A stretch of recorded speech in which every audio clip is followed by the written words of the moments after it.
even when you hear men talk to other men when they actually get a good woman, they tell him, bro, man, you got a good one, man. You might not want to fuck I'm that up. sorry, man, I've been meeting the opposite men. I know that I've been the men. But I'm just telling you the men that hold I've on, been wait. encountering, I right? get that, but So that's the the men that thing, I've though. been Mm. Hold on, wait, encountering, they Aisha, are the prize. They think that Aisha, they have. No, Aisha. let her I finish. get Let that. her finish. Let her I finish what get she's that. saying because she just exposed something.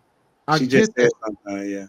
No, I get what you're saying, right? But you understand what you're saying, right? You saying the men that you encounter, and I'm willing to argue that the men that you find attractive and that you encounter 9 times out of 10, the other women in your circle will also find attractive. So when you encounter a man and you know, like, man, I could definitely fuck with that man. He knows in his mind that that when you say I want him, there's other women that also in your circle that want him. Those are the men that y'all talking about. You're not thinking about the man that you walk past down the street that you didn't give a shit about. You ain't thinking about the man that you walked past who worked as the greeter at Walmart. You didn't walk past him and say, "Oh my God, I could definitely give that man a chance." You didn't run into him because if you would have talked to him, he would have told you. Like if he walked up to you and say, "Hey, Miss Aisha, I would really love to take you out on a date," and you sat there and he was like, and you was like, "Yeah," and you showed him a good woman, he would not be sitting there talking about, "So what? If I can't get you, another one will." Oh Y'all hell don't no! y'all don't see men. Y'all see that man. If he get you Aisha, that nigga that greeting, excuse my language. If the guy that's greeting him at Walmart gets you, the next He thing he ain't gonna about to say, sit here and be like, "Man, I could get another chicken. I could find another you." They like, that's a Beyonce song. Let That's y'all thing. The man gonna say, "Mama, I made it." That's what he gonna say. "Mama, I made it."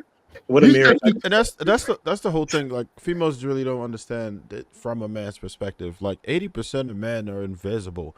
Most men do not have access to most women, right? If we even talk about the 80-20 rule, we know that is roughly 20% of men that's creating 80% of the babies. If we think about that, it's like, well, damn.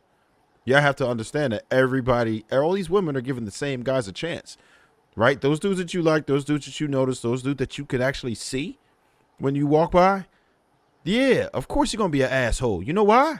Because he got it like that. Because all your homegirls want him too. Y'all competing for that guy, or waiting for him to come around to you, or whatever. But the desire is there, and the problem is all those dudes that you looked over because of some type of icky activated, or something silly, or maybe he was too short, or maybe you didn't like, that shirt he had on, or his hairline might be receding a little bit.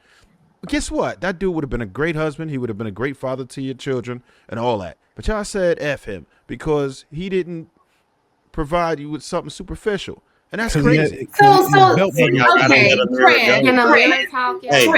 I Trev. gotta let Ameera go. Yeah, she You been Oh, wanna go go? ahead, talking. Ameera, because she been waving and I've been trying.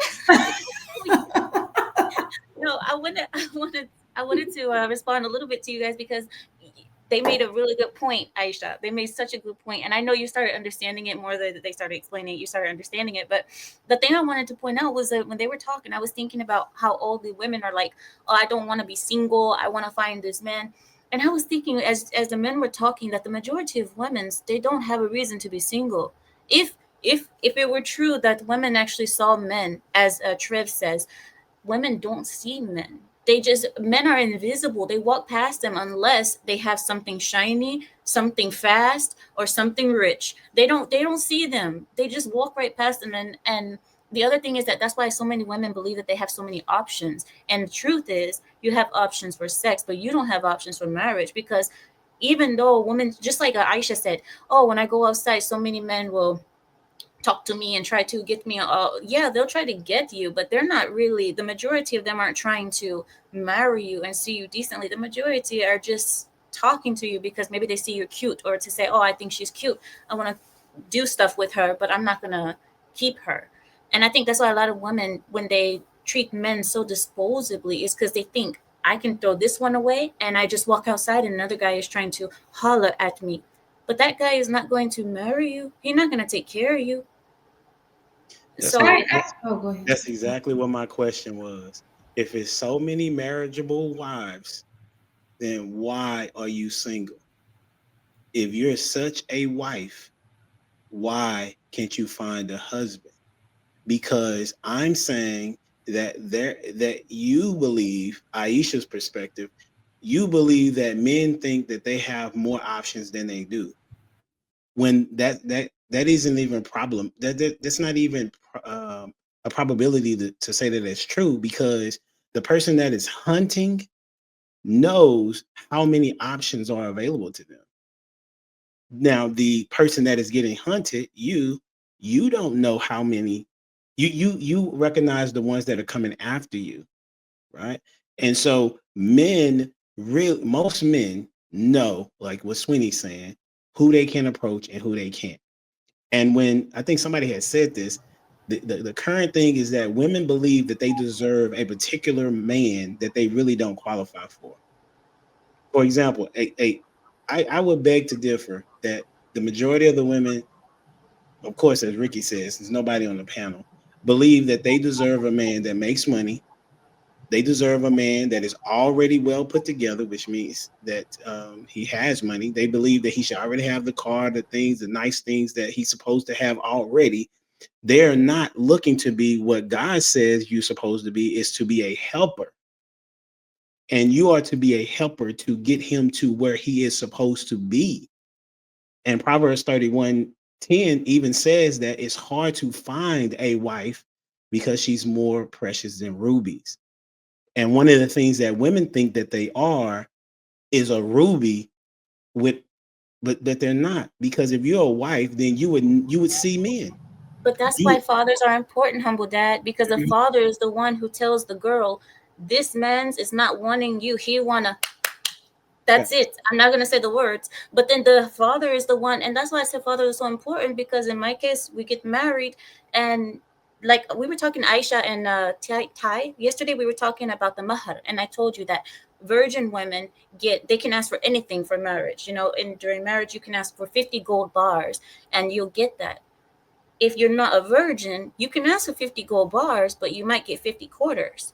Right. So you don't, it just, because of that. And that's why I think it's important, because the men are the ones who give the value to the women's. The women, if you ask a woman how valuable she is, she's going to say she's the most precious thing. She's this, I am wife material, I am this. But the man is the one who's going to decide if you are that, not you. And that's what I keep trying to say, that it's like, they're saying pay attention to what this particular show is trying to say, let women talk or listen to women or something to that regard. But you would need to listen to, like, I liken it to an institution, a college, right? So the men are the college and the women are the people that's trying to get into college. And so you're asking for this college, what in your case, y'all would say high value man would be an Ivy League school. You're asking the Ivy League school to change their ways and how they view you, when in fact, you're supposed to get yourself right to be eligible to get into said Ivy League school. And that's why I'm trying to tell you that if women would change their disposition and say, you know what, I'm going to work on being a wife, right? And read up on what it looks like to be a wife, go around women that are wives, and learn from them. You can also learn from husbands that have been married a long time or have been married in a good marriage as well. So it's a matter of, are you a wife? Because if you are a wife, men are going to find you. If you close your legs, these men that y'all talk about, they cannot have sex.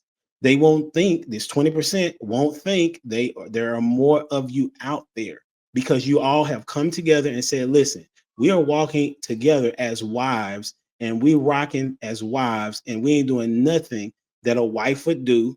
And men don't have a choice to change, considering there are no fathers currently in the home as they should. So that is why women have to change first, because y'all fought for this equality. Now you have the power and the leverage in your own hands, and see what you have done with it. You have made it to where we are now, which is the dating pool is trash, and they're not even looking to be married until when? Till they get to the be 40. That is what I'm saying.